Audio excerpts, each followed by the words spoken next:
ക്ലാസ്സിൽ പഠിച്ചത്? വേഗം, പ്രവേഗം എന്നീ ടോപ്പിക്കുകളൊക്കെ പഠിച്ചു അല്ലേ? ഈ ടോപ്പിക്കുകളുടെ കണ്ടിന്യൂഷൻ തന്നെയാണ് നമ്മുടെ ഇന്നത്തെ പുതിയ വീഡിയോയിലും. നമുക്ക് ചുറ്റുപാടുമുള്ള എല്ലാ വസ്തുക്കളുടെയും വേഗം ഒരുപോലെയാണോ? അല്ല അല്ലേ? എല്ലാ വസ്തുക്കളുടെയും വേഗത ഒരുപോലെ ആയിരിക്കുകയില്ല.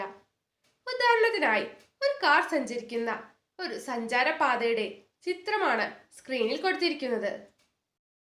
ഒരു കാർ സഞ്ചരിച്ച രേഖാചിത്രം പരിശോധിച്ച് ചുവടെയുള്ള പട്ടിക പൂർത്തിയാക്കാം. കാർ സഞ്ചരിച്ച രേഖാചിത്രത്തിൻ്റെ അടിസ്ഥാനത്തിൽ പട്ടിക പൂർത്തിയാക്കാം. പട്ടികയിൽ കൊടുത്തിരിക്കുന്നത് സഞ്ചരിച്ച ദൂരം, ഡിസ്റ്റൻസ് ട്രാവൽ, സഞ്ചരിക്കാനെടുത്ത സമയം, ടൈം, ലാസ്റ്റത്തെ കോളത്തിൽ വേഗം അഥവാ സ്പീഡ്. ഇവിടെ കാറ് എ മുതൽ ബി വരെ കാറ് സഞ്ചരിക്കുകയാണ്. അപ്പോൾ സഞ്ചരിച്ച ദൂരം എത്രയാണ്? 20 മീറ്റർ. സഞ്ചരിക്കാനെടുത്ത സമയമോ 2 സെക്കൻഡ്. എങ്കിൽ വേഗം എങ്ങനെയാണ് കണ്ടുപിടിക്കുക? വേഗം കണ്ടുപിടിക്കാനുള്ള സമവാക്യം വേഗം സമം സഞ്ചരിച്ച ദൂരം ഡിവൈഡഡ് ബൈ സമയം. അപ്പോൾ സഞ്ചരിച്ച ദൂരം എന്ന് പറയുന്നത് 20 മീറ്ററും സമയം 2 സെക്കൻഡും ആണെങ്കിൽ വേഗം സമം 10 മീറ്റർ പെർ സെക്കൻഡ് എന്ന് കിട്ടുന്നു. നെക്സ്റ്റ് കാറ് സഞ്ചരിച്ചത് ബി മുതൽ സി വരെയാണ്. രേഖാചിത്രത്തിൽ ബി എന്ന പൊസിഷനിൽ 2 സെക്കൻഡ് 20 മീറ്റർ എന്ന് എഴുതിയിട്ടുണ്ട്. സി എന്ന പൊസിഷനിൽ 4 സെക്കൻഡ് 40 മീറ്റർ എന്ന് എഴുതിയിട്ടുണ്ട്. അപ്പോൾ ബി മുതൽ സി വരെ കാറ് സഞ്ചരിച്ച ദൂരം എത്രയായിരിക്കും? 40 മീറ്റർ മൈനസ് 20 മീറ്റർ. അപ്പോൾ എത്രയാണ് കിട്ടുന്നത്? 20 മീറ്റർ തന്നെ. സമയമോ 4 സെക്കൻഡ് മൈനസ് 2 സെക്കൻഡ്. അപ്പോൾ ഈക്വൽ ടു 2 സെക്കൻഡ് തന്നെ കിട്ടുന്നു. അപ്പോൾ ബി മുതൽ സി വരെ കാറ് ആകെ സഞ്ചരിച്ച ദൂരം 20 മീറ്റർ ആണ്. സഞ്ചരിക്കാനെടുത്ത സമയമോ 2 സെക്കൻഡ്. അപ്പോൾ വേഗം കണ്ടുപിടിക്കുമ്പോൾ 20 divided by 2 equal to 10 metre per second. Next C മുതൽ ഡി വരെയാണ് കാറ് സഞ്ചരിക്കുന്നത്. സി എന്ന പൊസിഷൻ 4 സെക്കൻഡ് 40 മീറ്റർ എന്ന് എഴുതി കാണുന്നു. ഡി എന്ന പൊസിഷനിൽ 6 സെക്കൻഡ് 60 മീറ്റർ. അപ്പോൾ സി മുതൽ ഡി വരെ കാറ് ആകെ സഞ്ചരിച്ച ദൂരം എത്രയായിരിക്കും? 60 മീറ്റർ മൈനസ് 40 മീറ്റർ. എഗെയിൻ എത്രയായിരിക്കും? 20 മീറ്റർ തന്നെ. സമയമോ 6 second minus 4 second equal to 2 second.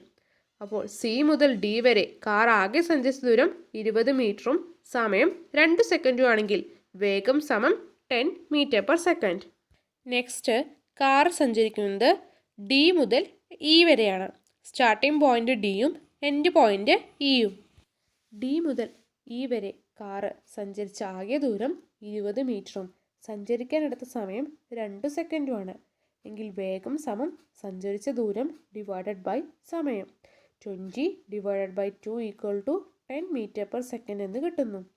Next E മുതൽ എഫ് വരെയാണ് കാറ് സഞ്ചരിച്ചത്. സഞ്ചരിച്ച ആകെ ദൂരം എത്രയാണ്? എഗെയിൻ 20 മീറ്റർ തന്നെ. സമയമോ 2 സെക്കൻഡ്. അപ്പോൾ വേഗം എങ്ങനെ കണ്ടുപിടിക്കാം? വേഗം സമം സഞ്ചരിച്ച ദൂരം ഡിവൈഡഡ് ബൈ സമയം.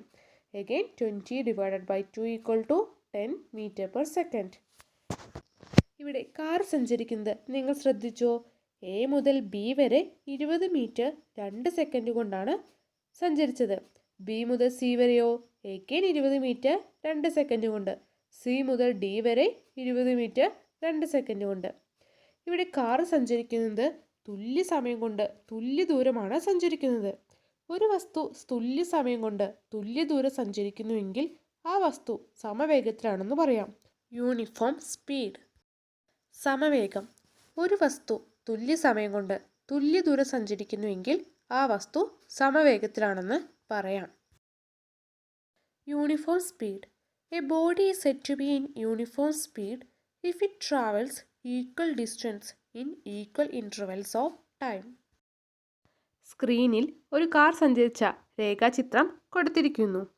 ഇതുമായി ബന്ധപ്പെട്ടിട്ടുള്ള പട്ടിക പൂർത്തിയാക്കാം. സ്ക്രീനിൽ കൊടുത്തിരിക്കുന്ന രേഖാചിത്രവും അതിന് താഴെ കൊടുത്തിരിക്കുന്ന പട്ടികയിൽ ശ്രദ്ധിച്ചോ? പട്ടികയിൽ സഞ്ചരിച്ച ദൂരം, ഡിസ്റ്റൻസ് ട്രാവൽഡ്, സമയം ടൈം, വേഗം സ്പീഡ് എന്നിങ്ങനെ കൊടുത്തിരിക്കുന്നു. കാർ സഞ്ചരിച്ചത് എ മുതൽ ബി വരെയാണെങ്കിൽ സഞ്ചരിച്ച ദൂരം എത്രയാണ്? എ എന്ന പൊസിഷനിൽ കാറ് 0 മീറ്ററാണ് സഞ്ചരിച്ചത്. എ മുതൽ ബിയിലേക്ക് സഞ്ചരിച്ചപ്പോഴോ 5 മീറ്റർ. അപ്പോൾ ആകെ എ മുതൽ ബിയിലേക്ക് കാർ സഞ്ചരിച്ച ദൂരം 5 മീറ്ററും എടുത്ത സമയമോ 2 സെക്കൻഡുമാണ്. എങ്കിൽ വേഗം എങ്ങനെയാണ് കണ്ടുപിടിക്കുക? വേഗം സമം സഞ്ചരിച്ച ദൂരം ഡിവൈഡഡ് ബൈ സമയം. അപ്പോൾ 5 ഡിവൈഡഡ് ബൈ 2 എന്ന് ചെയ്യുമ്പോൾ 2.5 മീറ്റർ പെർ സെക്കൻഡ് എന്ന് കിട്ടുന്നു. നെക്സ്റ്റ് കാർ സഞ്ചരിച്ചത് ബി മുതൽ സി വരെയാണ്. ബി എന്ന പൊസിഷനിൽ രേഖാചിത്രത്തിൽ എന്താണ് കാണുന്നത്? 2 സെക്കൻഡ് 5 മീറ്റർ. സി എന്ന പൊസിഷനിലോ കാർ സഞ്ചരിക്കാനെടുത്ത സമയം 4 സെക്കൻഡ് 20 മീറ്റർ. എങ്കിൽ ബി മുതൽ സി വരെ കാർ ആകെ സഞ്ചരിച്ച ദൂരം എത്രയായിരിക്കും? 20 metre minus 5 metre equal to 15 metre. സഞ്ചരിക്കാനെടുത്ത സമയമോ 4 സെക്കൻഡ് മൈനസ് 2 സെക്കൻഡ്. അപ്പോൾ എന്ത് കിട്ടും? 2 സെക്കൻഡ് എന്ന് കിട്ടുന്നു. വേഗം കണ്ടുപിടിക്കാൻ എന്ന സമവാക്യം സഞ്ചരിച്ച ദൂരം ഡിവൈഡഡ് ബൈ സമയം. അപ്പോൾ 15 ഡിവൈഡഡ് ബൈ 2 ചെയ്യുമ്പോൾ 7.5 മീറ്റർ പെർ സെക്കൻഡ് എന്ന് കിട്ടുന്നു.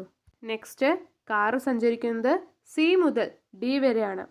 സി മുതൽ ഡി വരെ കാറ് ആകെ സഞ്ചരിച്ച ദൂരം എത്രയാണ്? 6 മീറ്റർ. സഞ്ചരിക്കാനെടുത്ത സമയമോ 2 സെക്കൻഡ്. എങ്കിൽ വേഗം എങ്ങനെ കണ്ടുപിടിക്കുക? വേഗം സമം സഞ്ചരിച്ച ദൂരം ഡിവൈഡഡ് ബൈ സമയം.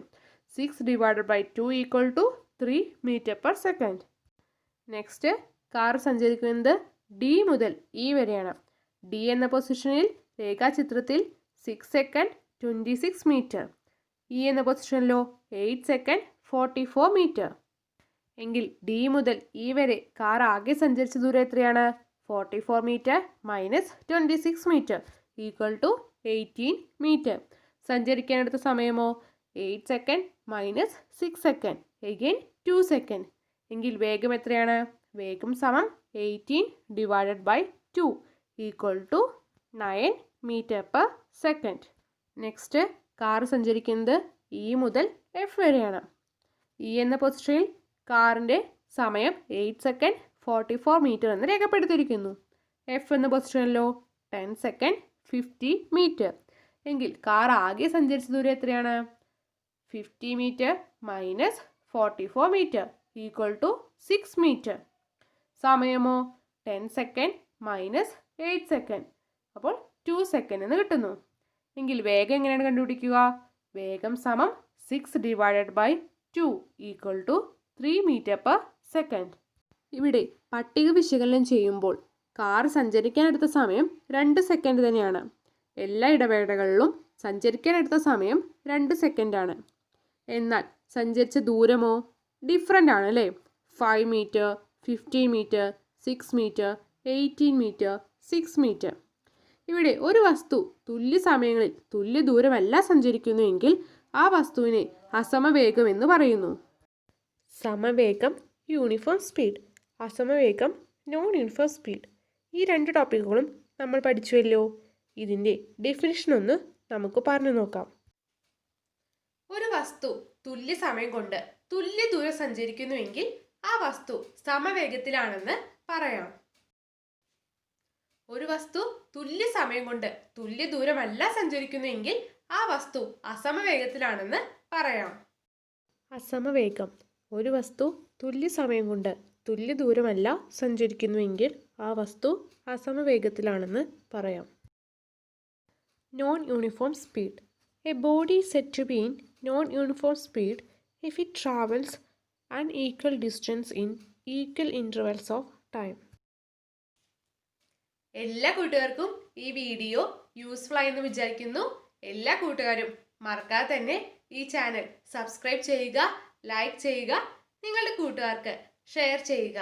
Wait for more videos. Thank U.